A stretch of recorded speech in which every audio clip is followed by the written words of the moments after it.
Bonjour Marcella, nous Bonjour. sommes ici au CHUV, donc c'est l'hôpital de Lausanne, l'hôpital universitaire. Universitaire. Et on te rencontre aussi dans une position un peu compliquée, mais horizontale. je pense que ça va quand même mieux. On peut dire que les soins ont été donnés. Et en fait, on se connaît, on aurait aimé faire une interview pour discuter de tes différentes occupations. Tu as travaillé dans la médecine Oui. comme pathologiste. Tu as participé à beaucoup de manifestations. Tu es également Ouais, la présidente du 11 septembre, auquel on va revenir. question, ça c'est Voilà. le nom de l'association. Mais avant de parler de toutes ces activités, ben, je voulais revenir sur cette situation un peu compliquée où on te voit bander donc les bras et les jambes. Voilà, donc ce sont des brûlures qui ont eu lieu la semaine dernière en voulant aider une amie, une personne qui était dans la difficulté depuis Oui. plusieurs années et qui malheureusement n'a pas pu trouver de solution, qui a décidé de mettre fin à ses jours en s'immoulant par le feu. À un moment où il y avait la visite des huissiers qui voulaient procéder à sa saisie. Non, c'était la visite d'éventuels acheteurs, Des éventuels comme acheteurs. avant une vente aux enchères qui était prévue pour un mois plus tard. Donc tout ça, c'est très triste. Hein. Oui, mais Et donc les blessures sont impressionnantes, mais je pense qu'il y a eu un certain nombre de greffes, je crois. oui, ça se passe pour accélérer la guérison. Enfin, quand la brûlure est assez profonde, il faut aider avec la peau d'une autre partie de son corps. Et puis là, Donc la personne en question s'appelle Yamina, Mm. et c'est une personne que tu connaissais depuis longtemps, non, pas depuis 2018. depuis 2018. Et Mhm. donc elle s'était Ouais. rapprochée de cette association parce qu'elle demandait des conseils, il me Non, semble. non, c'est par l'intermédiaire d'amis. Elle D'amis. a déjà eu depuis longtemps des gens qui ont aidé à défricher cette situation où elle s'est trouvée endettée suite à l'aide sociale qu'on lui a un peu proposée. Elle avait un burn-out au début parce que c'était quelqu'un où les protocoles et elle au travail, je ne sais Je pas. crois qu'elle a une profession d'infirmière, il me Oui, semble. elle est infirmière. On va en parler au présent, je n'aime pas parler en Voilà. passé. Et puis qui a eu un burn-out, Oui, des au soucis début, oui, personnels. elle était très affectée. Puis après, chaque fois qu'elle faisait appel où il y avait à de l'aide sociale ou des gens dans le financier qui auraient pu aider à aider dans ses dettes, parce que ce qu'il faut savoir, au départ, ça n'avait pas l'air du tout catastrophique. Je crois savoir qu'elle avait de son isolement du burn-out, elle n'avait pas renouvelé son hypothèque à temps pour négocier. C'était une histoire bêtement administrative au départ. Alors, tout à fait, apparemment, alors que toutes les conditions auraient été là, mais il y a eu un effet après de plus de non entrée en matière, mais ça, il y a d'autres personnes qui savent ça mieux que moi parce que je n'ai que. Donc ce qui s'est passé, c'est qu'il y a eu un problème au niveau de son hypothèque, de son bâtiment. Elle était en burn-out, elle n'a pas pu honorer certaines traites. Elle a voulu négocier avec la banque et la banque a refusé la négociation. Alors je ne sais pas vraiment le détail. Il doit y avoir des aspects qui font que l'autre partie ne veut plus entrer en matière. Hein? On ne va pas juger d'une façon unilatérale parce qu'on n'a pas tous les éléments. Mais ceci dit, Yamina travaillait. Elle n'était pas au social. Oui, mais bon, après, non. Elle a justement, elle a fait appel à un moment donné, ce que je crois savoir, elle aurait fait appel à des services sociaux dans l'espoir de se réorienter. De trouver un autre travail. Elle était excellente soignante, qui travaillait avec le cœur et qui connaissait sa profession. Vraiment, elle travaillait aux soins intensifs et dans des services qui sont... Ici même, peut-être à Lausanne? À Lausanne aussi, oui. Et Oui, et puis tout ça, d'avoir demandé de l'aide à ce moment-là où on lui a dit, on va vous aider à trouver cette réorientation. Et c'est là qu'elle s'enfonçait dans dans un cercle infernal. C'est ça qui est terrible. On se oui, rencontre souvent des gens qui demandent de l'aide et qui finalement se trouvent trouvés à piège. C'est-à-dire que quand on a de l'aide sociale, finalement, on perd des droits. Et oui, donc, en l'occurrence, elle ne pouvait plus être propriétaire, elle n'avait plus le droit à plein de choses. oui. Et alors qu'elle essaie de s'en sortir, on l'a entraînée vers le fond et elle ne trouvait aucune solution. C'était quelqu'un de très motivé, et de très intelligente, qui anticipait les choses. Mais là, en l'occurrence, il y a eu des curatelles qui ont franchement dysfonctionné. Donc, on ne payait pas la curatelle qui est censée s'occuper de tes finances. Ça ne se passait pas. Donc, les dettes commençaient à s'accumuler comme ça. Donc, en fait, ce n'était pas de sa faute. Elle s'est mise dans une situation de surendettement parce qu'on lui avait enlevé le droit soi-disant pour la protéger. Et en fait, on a empiré ses affaires. Et quand elle a voulu reprendre le contrôle, les banques, ceux qui avaient des dettes ne voulaient pas rentrer en matière et ont exigé des remboursements immédiats qui devaient passer par la saisie de ses biens. Après, on disait, voilà, chaque fois qu'il y avait une échéance, mais vous attendez toujours au dernier moment. Elle en a fait tellement, elle a demandé tellement à des gens de l'aide qui, chaque fois, ils s'attendaient à être payés d'avance. Alors que la plupart du travail qu'on fournissait, c'était ce qu'elle savait déjà. Donc, mais ça, c'est vraiment quelque chose de symptomatique de nos sociétés où, en fait, lorsqu'on a une dette, il y a une violence qui fait qu'il n'y a pas de recherche d'arrangement, ce qui est quand même triste, avec une dureté des personnes et certainement, je pense aussi, un intérêt malsain, c'est-à-dire que si on peut saisir le bien, on va pouvoir en faire un bénéfice et il y avait certainement aussi cette question.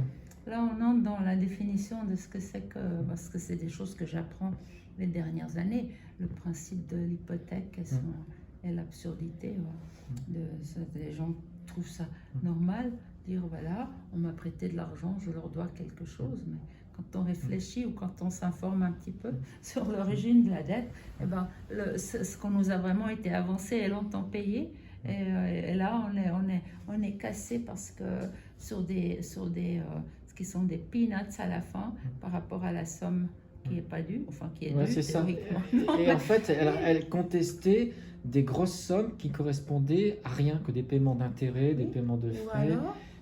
Ou alors que de l'autre côté, donc il y a le côté hypothèque, il y a le côté des poursuites avec l'office de poursuite, donc des ordres de saisie avant d'être des ordres de saisie, donc d'inscription de... Je ne connais pas ce principe, je n'ai jamais eu affaire à ça. Et là, c'était toujours affirmé, mais ça, il y a plein qui est négociable, mais personne n'avait la volonté de reprendre et de voir qu'à la base, il y avait une misgestion. Oui. Donc, elle ne pouvait pas payer pour tout le monde. Enfin, quelque part, il devait y avoir un peu un alors, chaque histoire est compliquée, on ne peut pas rentrer dans tous les détails. Ça a été des batailles pendant plusieurs années. Donc, beaucoup de gens ont essayé d'aider, mais en vain. C'était vraiment le pot de terre contre le pot de fer. Et donc, ton rôle, c'était d'avoir un accompagnement, je veux dire, psychologique. C'était de l'accompagner parce que c'était très dur. Et le jour où il y avait cette visite... Non, mon rôle, il était ailleurs. Mon rôle au départ, c'est que j'avais un peu des sous à la banque. Oui. Et je pensais que voilà, je ne voulais pas trop avoir de sous à la banque. Donc, vous vouliez aider voilà, il y avait une somme conséquente.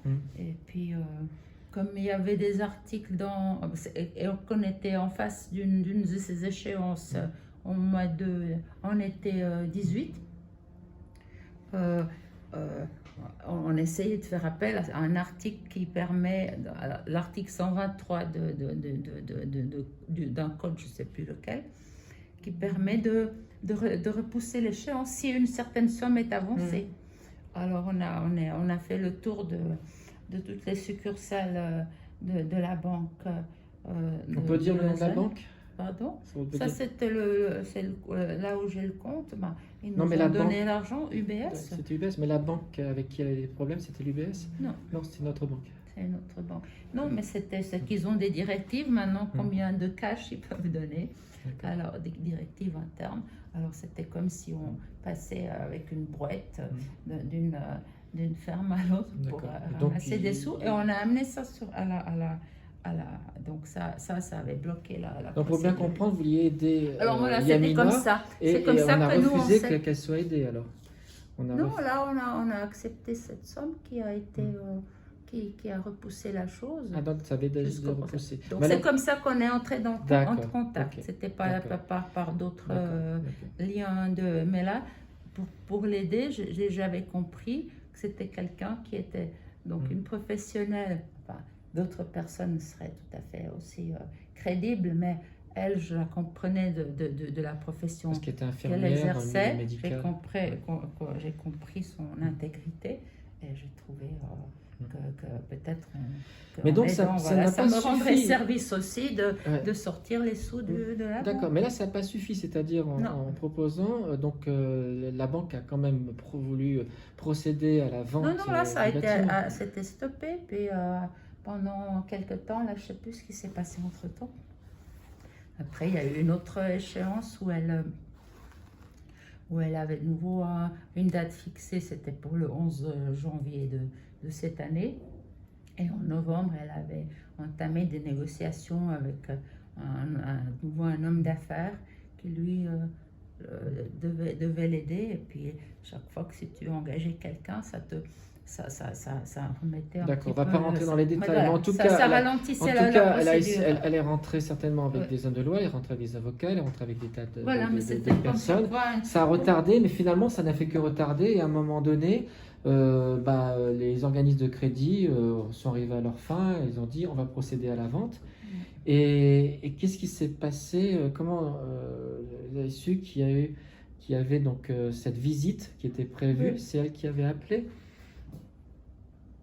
ce jour-là? C'est Yamina qui avait appelé pour venir?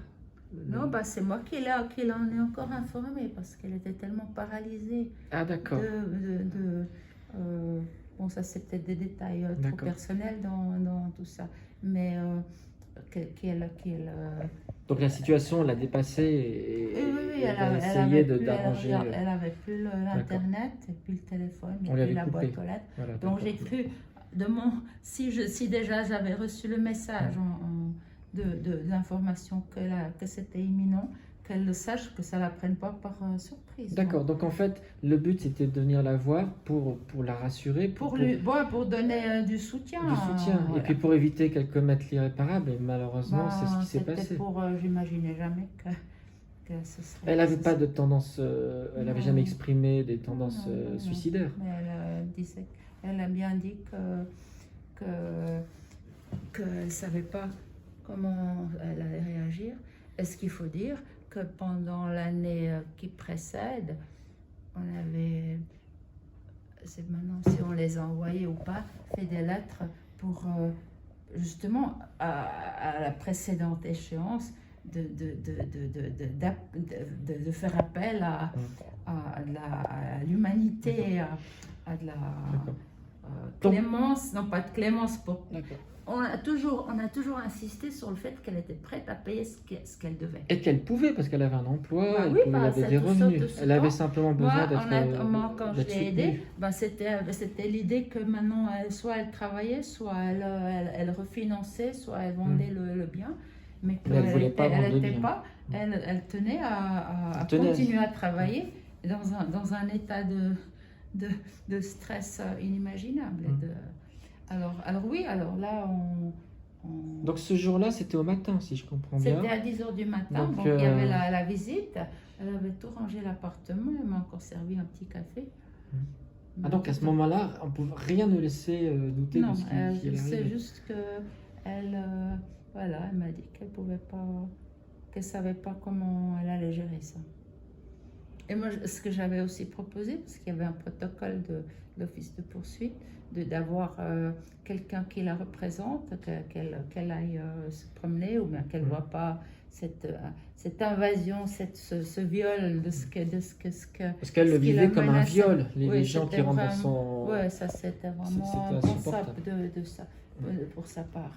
Parce qu'on était, il y a 2 ans, elle était presque prête à vendre ce bien, mais c'était juste trop difficile dans ces conditions d'organiser quoi que ce soit. Et puis, si je comprends bien, il y avait encore des espoirs de négociation, mais... Bah oui, il y avait certainement, elle continuait à travailler, absolument. Mais il y avait quand même un problème de communication, elle avait besoin d'accompagnement, et puis comme on ne répétera jamais qu'en face, il y a quand même une très grande dureté dans les termes. Vous devez de l'argent, vous êtes un moins que rien. Voilà, les gens peuvent être des humains en face, mais ils sont pris aussi dans leur Et donc ce jour-là, vous êtes arrivé en premier ou vous êtes arrivé... Oui, je suis arrivée à 9h30. 9h30. Alors quand je lui ai dit que si elle ne voulait pas que je sois là alors qu'elle soit loin, ça, elle ne voulait pas. Donc elle a tenu à ce que vous restiez là, alors. Non, elle a tenu à ce qu'elle reste elle là. D'accord. À elle ce qu'elle reste là. Elle ne se posait pas la question que je parte. Tiens, elle aurait pu se poser.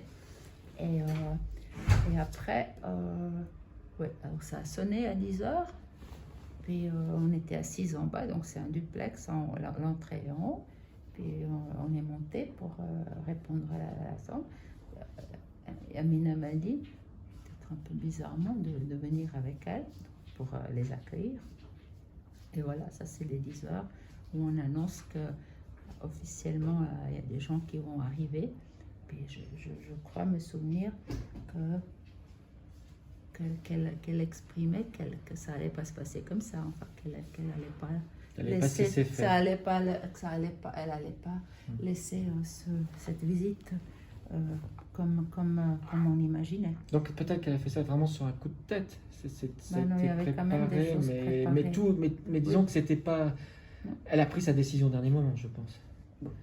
Oui, mais bon, ça, inéluctable, la visite arrivait, donc ça c'est quelque chose qu'on peut pas. Donc tu étais sur place, et puis ça a sonné, et donc sont venues plusieurs personnes. Non, il y avait l'office des poursuites, le monsieur qui travaille là, que je connais depuis des années, mais je n'étais pas sûre dans mon demi-amnésie si c'était lui ou un autre employé de l'office de poursuite.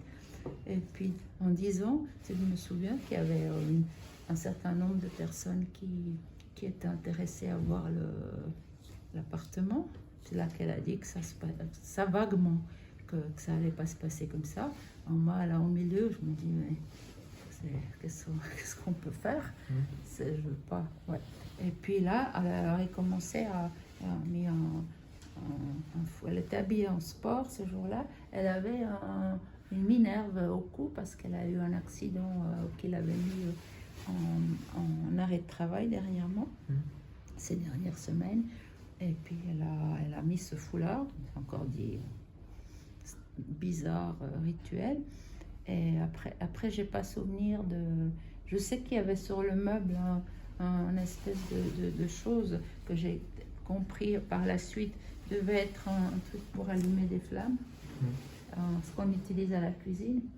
Mais sur le moment, j'ai rien vu venir. Ouais. Alors à ce moment-là, ce qui me manque dans mon narratif, c'est-à-dire mon vécu, c'est qu'elle est en train de s'asperger. Ça, j'ai zappé. D'accord. Et ça a été très vite. Alors après, ce qui s'est passé, c'est que je me retrouve... Donc il y a eu comme une explosion, si je comprends bien. Il y avait comme une explosion. J'étais à 1 mètre de Yamina.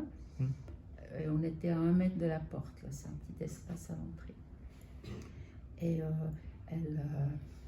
alors j'ai cette espèce d'explosion qui me vient sur la figure, mais sans flamme sans doute, parce que les cheveux sont restés. Et je me trouve par terre à essayer d'éteindre les mains. Il y a eu des projections sur les mains et sur les jambes. Hein. Alors, projection ou contact. On peut imaginer qu'il y a eu contact, qu'on a essayé de l'empêcher d'allumer ce truc. Mais autrement, c'est des éclaboussures de ce liquide. Et on ne va pas rentrer dans tous les détails, mais en tout cas, c'est des brûlures du 3e degré hein, qui nécessitent des greffes. Hein. Oui. Donc, tout ça a été quand c'est tellement violent, le choc, on oublie tout. Oui, et puis, on est projeté, je ne sais pas si par choc ou par physiquement, par protection, un réflexe. Parce que, ou physiquement, je ne sais pas, on doit faire l'expérience, ironiquement, là, de mettre quelque chose d'inflammable et de mettre le feu. Et comment ça projette un objet à proximité. Mais quoi qu'il en soit, les secours étaient rapides. On m'a dit que... Oui, c'était à 10h. Moi, j'ai la montre là.